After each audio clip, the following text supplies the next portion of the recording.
When should you begin teaching your child to read? It is never too early to begin teaching your child to read, or at least laying the foundation for early literacy skills, and it can definitely be left too late. If you are not sure, then think about this. Statistically, more American children suffer long-term lifelong harm from the process of learning to read than from parental abuse, accidents, and all other childhood diseases and disorders combined. In purely economic terms, reading-related difficulties cost our nation more than the war on terrorism, crime, and drugs combined. Reading problems are a further challenge to our world by contribute significantly to the perpetuation of socioeconomic, racial, and ethnic inequities. However, it is not just poor and minority children who struggle with reading. According to the 2002 National Report Card on Reading by the National Assessment of Educational Progress, NAEP, most of our children, 64%, are less than proficient in reading even after 12 years of our attempts to teach them. Even without knowing these worrisome statistics, we are aware that reading proficiency is essential to success not only academically but in life. As the American Federal of Teachers states, no other skill taught in school and learned by school children is more important than reading. It is the gateway to all other knowledge. Teaching students to read by the end of third grade is the single most important task assigned to elementary schools. Those who learn to read with ease in the early grades have a foundation on which to build new knowledge. Those who do not are doomed to repeated cycles of frustration and failure. More than any other subject or skill, our children's futures are determined by how well they learn to read. Reading is absolutely fundamental. It has been said so often that it has become meaningless, but it does not negate its truth. In our society, in our world, the inability to read consigns children to failure in school and consigns adults to the lowest strata of job and life opportunities.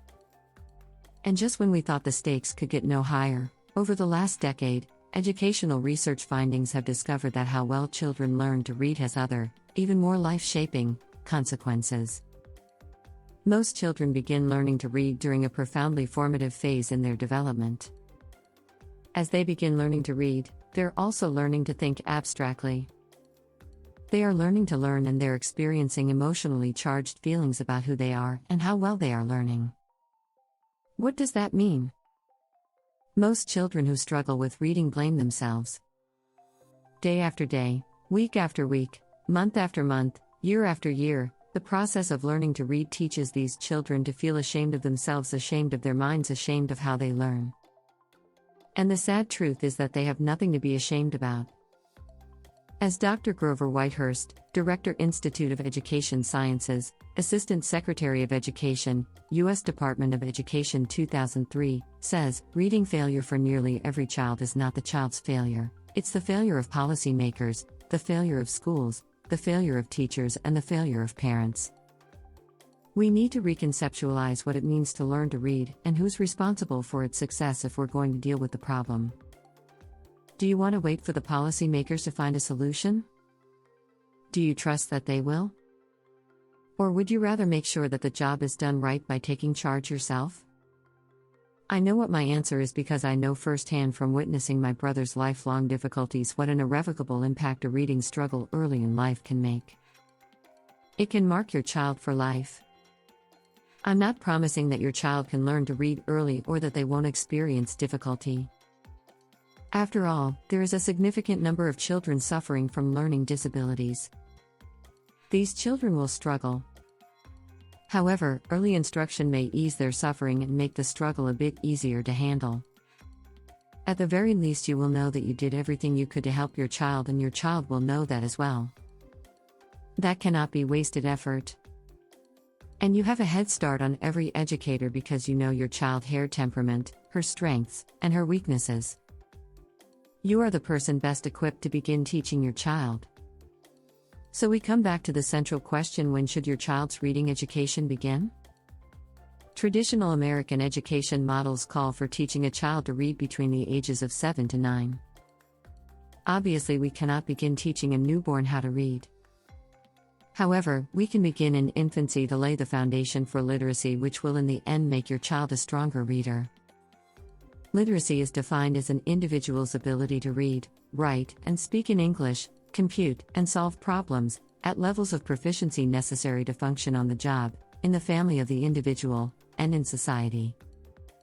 Many of the simple things we do at home with our children support the development of literacy, so you are already working to make your child more literate even if you are not actively beginning the process to teach your child to read. This includes simple activities such as reading to your child, reciting nursery rhymes, and singing songs. But what if you do want to become a more active participant? There are many things you can do, and it doesn't mean you need to invest hundreds of dollars in an expensive reading program. You don't actually need to spend much money at all to teach your child to read at home, or at the least prepare your child well for the beginning of reading instruction in school. Most parents already have the tools you need in your home to begin today. This is why I stress that it is never too early to begin if you work with your child's development and make learning fun and interesting as well as challenging. My essential strategy as an educator is to create learning opportunities and then to get out of the way of my students so they can learn. Learning is an active experience that should fully engage the participant. I believe that when I am teaching that the student is only passively involved in the learning process. I see myself much more as a guide and a resource than a teacher in my classroom. I have taken this approach with my son's education, and it has been very successful. We have various learning toys and aids in our home, and there are many lessons taking place each day, at home and away, but I have never drilled him on facts or even used flashcards. If you can find ways to make learning fun and exciting, something that your child actually wants to do with you, then begin as soon as possible. Your child will have plenty of opportunity for dry lectures, mind-numbing repetitive drills, and boring lessons as they grow older, so don't even go there. If you can't make learning fun and more like play than work, then don't even go there. Trust your child's education to the professionals and hope for the best. Remember, there are many wonderful teachers out there, so your child is not doomed to failure even if you don't intervene. However, the system is not a success, and it is likely that at some point during the process your child may be adversely affected by it. That's why I take an active role in my child's education.